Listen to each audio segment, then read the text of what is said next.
The floor is open, or it's always open. It's open. But Is there something in it? the questions are welcome. Comments, attacks, beatings. You all are wrong. You don't know nothing, no how either. Okay, go. False equivalence. Andy Warhol was an advertising guy. Fellini. John Ford, all the greatest artists started on advertising. They weren't marketing candidates, but you're right. But even there, even though you get fired every 24 months, doesn't mean you're stupid. That's false. But I have a question I wanted to ask you guys. Here, your mass media is predominantly commercial? Now? Okay. So let me ask you a question that I ask students in the U.S. Everybody who has a business to make a profit, they have to sell a product or a service. If you're a broadcaster or any kind of media person, let's say television, we'll stick with television. What do you produce and sell?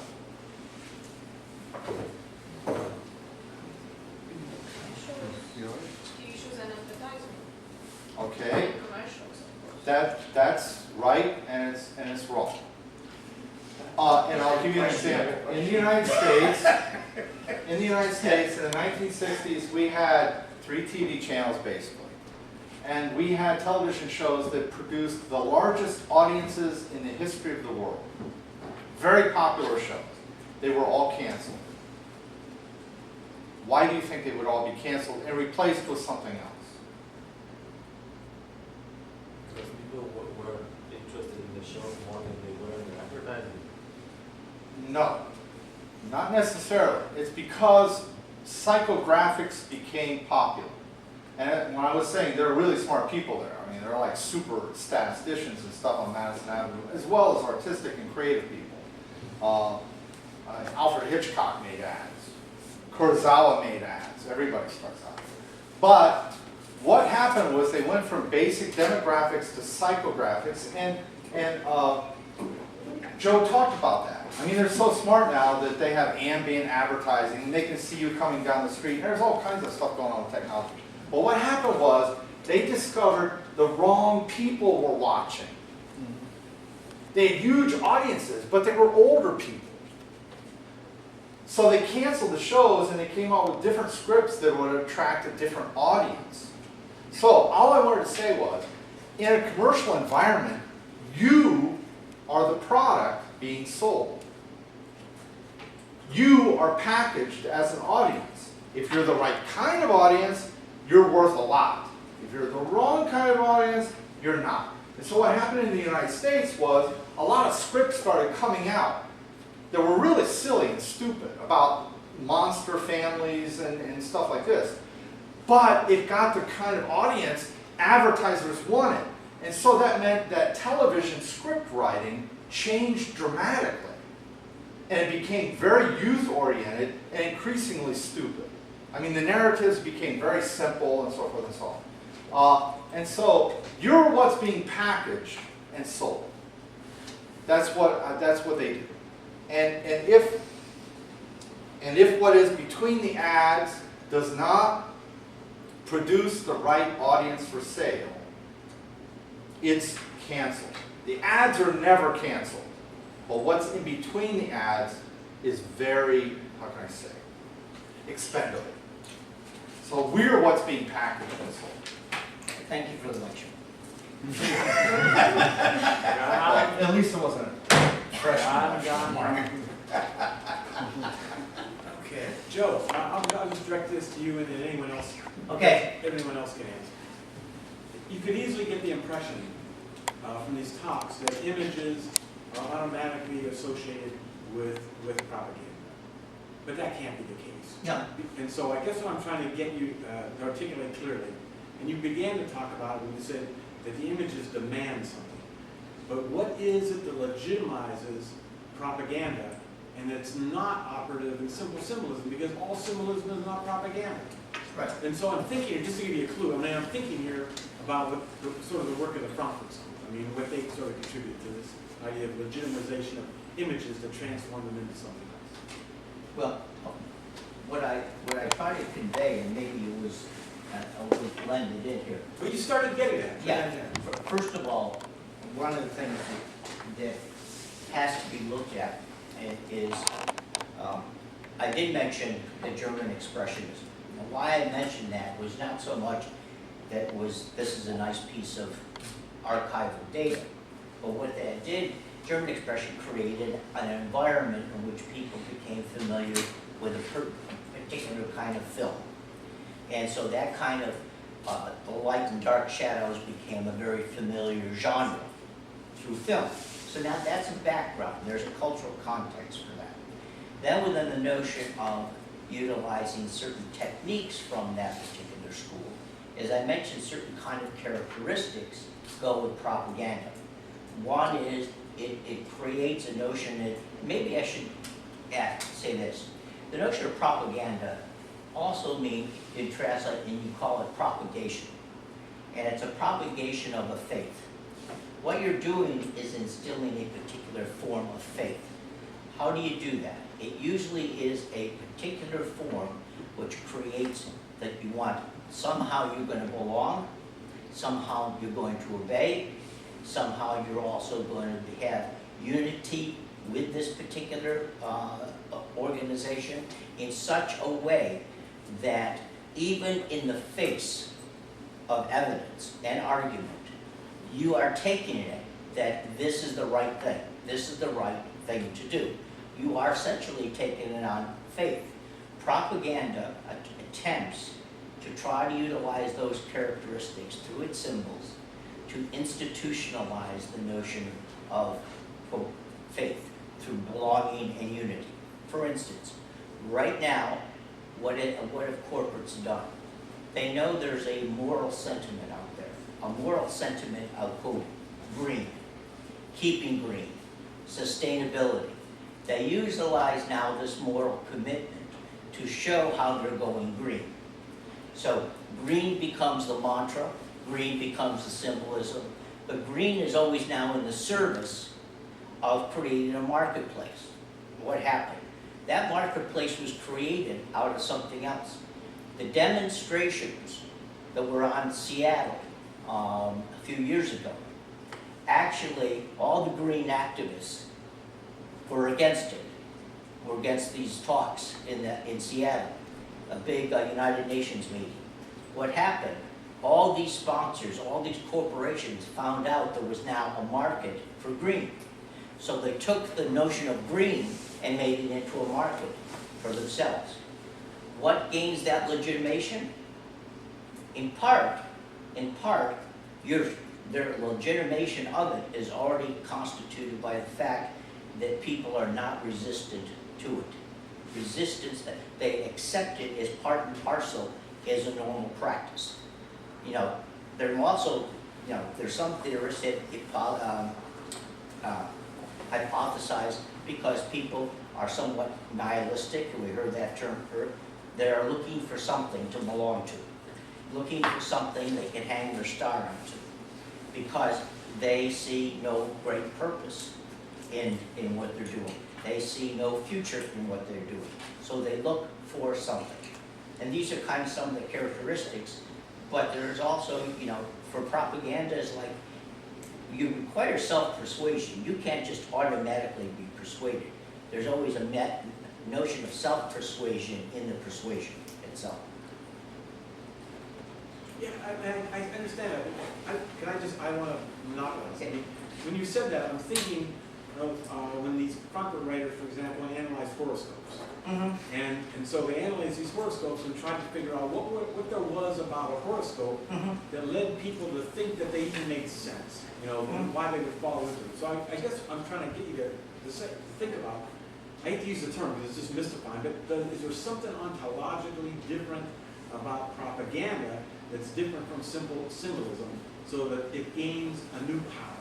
That's what I'm trying to get. Like a horoscope. I mean, horoscope would be seen as something silly and something stupid, but what is it about it that suddenly led people to believe that it could have something to do with the future? I'm not There's a new theory out that a lot of people are buzzing about in the United States. And it has to do with, we used to have just a few TV channels. Now you guys have 1 billion TV channels on the internet. And so people are self-selecting to reinforce their biases. And it's called narrow casting. So instead of having 3 TV channels that has a wide variety of content, we now have fragmentation of the audience. And each little audience has its own special channel, and it just reinforces bias, and it talks about the same thing all the time from the same perspective. And one of the things that social psychologists and psychologists are finding is that people will tune into a particular political point of view for the simplest reason. It makes them feel good. I mean, they literally put people in MRI machines, and what you see is the pleasure center lights up when they listen to somebody saying something they wish they could say too.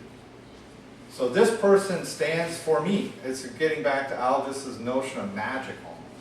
And so I don't know if that really gets at what you're saying, but it sounds simple. But there's more and more evidence that people just tune into certain messages because it makes them feel good. They feel like, yeah, that guy is beating up my political enemy, and they're cheering him on. And they can't get enough of it. They love it. And so we just reinforce our biases just because it feels good. Maybe it's They call it me journalism. Yeah. Okay, I have to ask Russell something.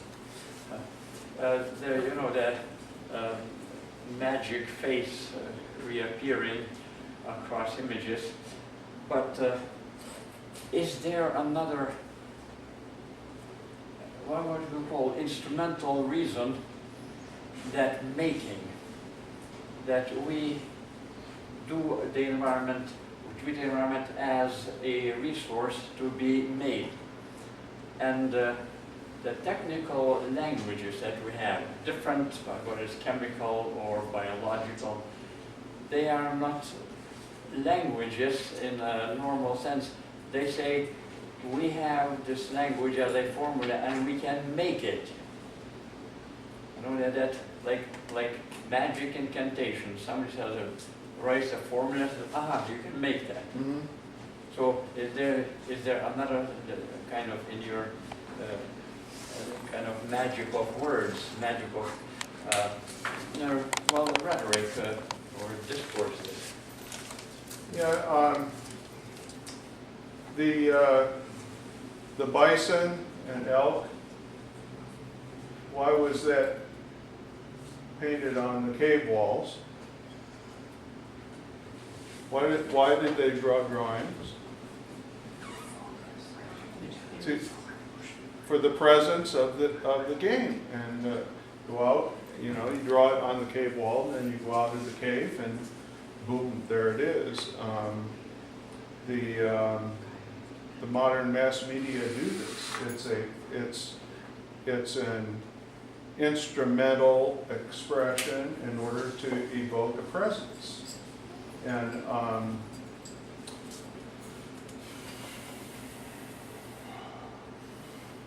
Aldous Huxley,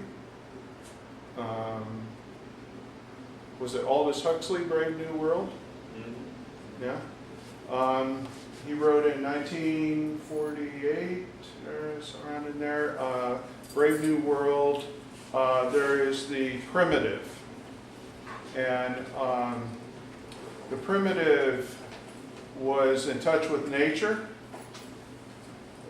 Could be thought of as the person who made the drawings in the cave, and was the absolute enemy of the Brave New World, the technological society that where the rule is everyone is to be happy. Happy, happy, happy. We will establish happiness, and so of course that includes no natural making babies, because it starts out with great pain, and Also, we have great mass media. You know, we haven't even come close. Internet's, you know, not even in the same ballpark as the feelies, what Aldous Huxley thought of. You pop a pill and you climb inside a kind of a cocoon, and it operates on all of the senses, not just the sight and sound, and maybe, you know, like in an amusement park, some of the, They already have that. yeah, and the feelies, you know, give you the full thing. So you don't need it to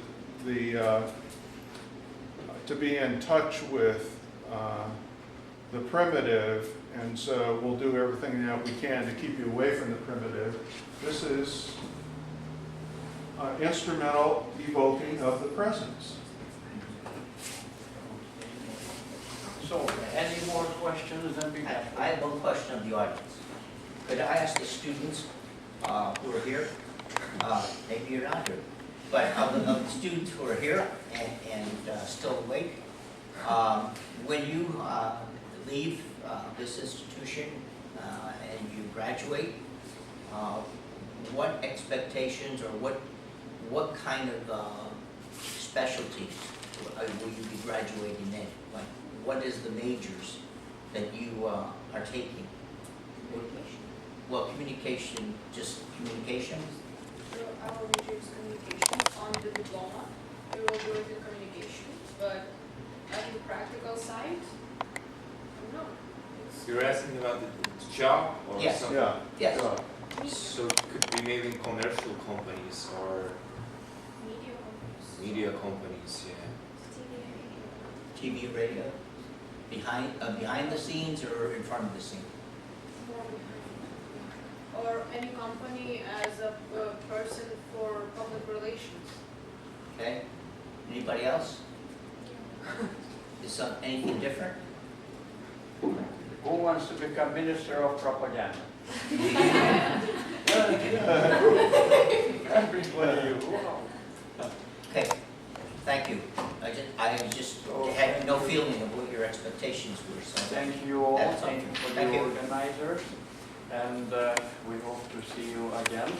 Of course, if you hear that any one of us are coming, you will make sure to stay outside.